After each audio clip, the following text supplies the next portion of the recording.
Okay, this is chapter 27 of the Reappearance of Rachel Price. 27. His passport is missing too. Dave Winter eyed her across the table, tapping a pen against his notebook, flickering in and out of a beam of morning sunlight. Yes, I've checked everywhere, Belle said, breathless from explaining. But I'm trying to tell you, my dad wouldn't leave. Trust me, something has happened to him, something bad. And it looks like a bag has been packed, clothes missing, his wallet. Yes, Belle held onto the word, burrowing ant cherry snakes. Hands squeezing each other, fingernails leaving half-moon imprints. But again, I'm saying he wouldn't leave me. It's completely out of character. That's what you asked, isn't it? What all the reports said about Rachel at the time. Something bad has happened, and I wanted to file a missing person report. You need to look for him. It's urgent. You've already left it too long. We should have done this last night. Dave Winter sighed, unclicking his pen. Annabelle, I understand this feels like an emergency to you, but as an adult, your dad has a legal right to disappear without telling his family, if that's what he wants to do. I gotta tell you, all the signs are looking like he left voluntarily, no sign of foul play. Bags packed, passport and wallet gone. Belle shook her head. Someone just wants us to think that. Why wouldn't he take his truck if he decided to leave? Dave sighed again, picked up his pen, flicked a couple pages back. When did you last see him? 10 o'clock Saturday night when I went to bed. Belle leaned forward, separating her hands. I don't know when he went missing, sometime before morning, but that means it's been almost 36 hours since he was last seen. No one has heard from him, and his phone's been off the whole time. You need to start looking for him now. Her leg juddered against the underside of the table. Just 9 days since she was last here, talking about a reappearance, not a disappearance, tables turning, sides shifting again, and Dave Winter still wasn't listening. I'm not sure there's anything I can do. What do you mean? Belle straightened up, locking her jaw, the knot in her gut spitting sparks. You can do exactly what you did last time one of my parents went missing. Look for him, track his phone, get search dogs, do it all. I can't justify a full investigation like that, he said, trying to be understanding, failing. Your mom's disappearance was different. The circumstances were suspicious, and it was evident she was in danger. Your dad, a grown man, has a right to take off for a day or two if he wants. It's understandable given the situation. Rachel's return probably hasn't been easy on the family. Miss Nelson told me it sounded like there was a family argument at your house on Friday. She saw your dad storming off down the street. It's just stress blowing off steam. I'm sure he'll be back in a couple of days. You're wrong. Belle slammed one fist against the table, making his notebook pages fan back. You've already been wrong. You said he'd probably turn up last night. He didn't. Something bad has happened to him. The circumstances are suspicious, and he is in danger. In danger from whom? Rachel. The knot in her gut exploded, and Belle did too, her new promise to Dad shattered and forgotten. It's something to do with Rachel. She's back for just 1 week, and now my dad disappears. It's connected. It's something to do with her. Not just something, it is everything to do with her. Rachel was a liar. She'd orchestrated one disappearance, and now she'd made Dad disappear too.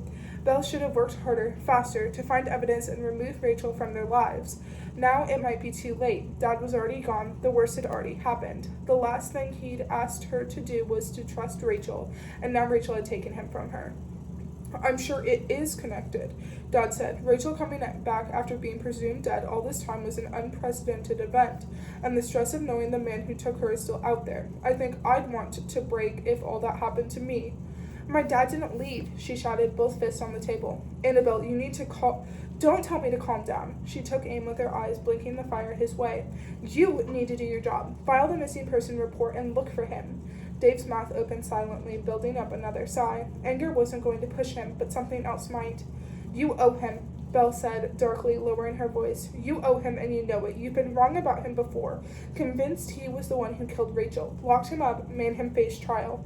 You were wrong, and you put him through hell. Here's your chance to do the right thing. You owe him.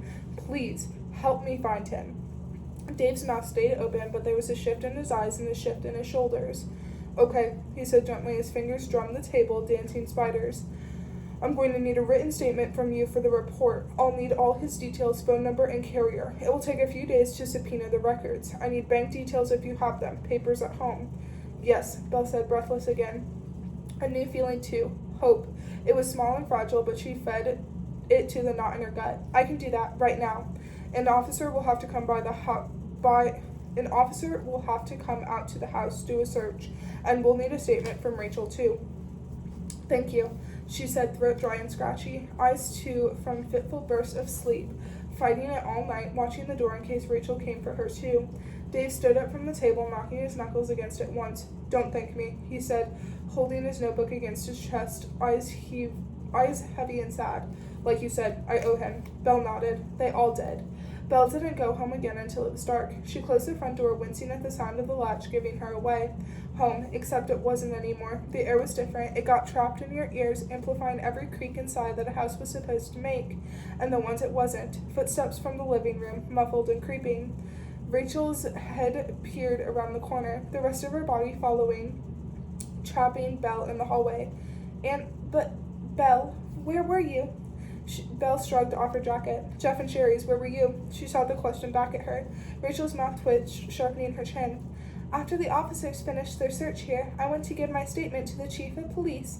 Told him the last time I saw Charlie, before I took a bath that evening. I didn't hear him leaving. But he must have during the night."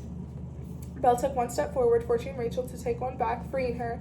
"I thought you weren't sleeping well," she said, heading for the kitchen. Rachel tailed her. "Strange you didn't hear anything." Using one lie to unflip another, Belle reached for the refrigerator, pulled out the carton of apple juice Rachel had bought, said she'd missed it while she was in that basement. He must have been quiet," Rachel said from the doorway. "Must have been." Belle took a sip straight from the carton. Rachel didn't react. "It'll be okay," she said instead. "I promise." Belle tipped her head up and drained the carton, wiping her mouth on her sleeve. "Where were you the rest of the day? Doesn't take 6 hours to give a statement." "Driving around," Rachel said, "to the places I thought he could be, looking for him." Belle squeezed the empty carton, keeping it in. She dropped it into the trash can on top of a red takeout coffee cup, a logo with a cartoon cow, pursed lips to blow a steaming mug. Rachel must have stopped at a coffee house while out looking for Dad. "You didn't find him then?" Belle spun around. Rachel had moved into the room while Belle's back was turned, feet silently tracing the floor, both of them circling the other, pushing and pulling, getting ready. "No, I didn't find him," Rachel said. "I will." Belle met her eyes. "I'll find him and bring him home." Said it as a promise, meant as a threat. Rachel blinked. "Risotto for dinner. Do you like risotto?" "I already ate."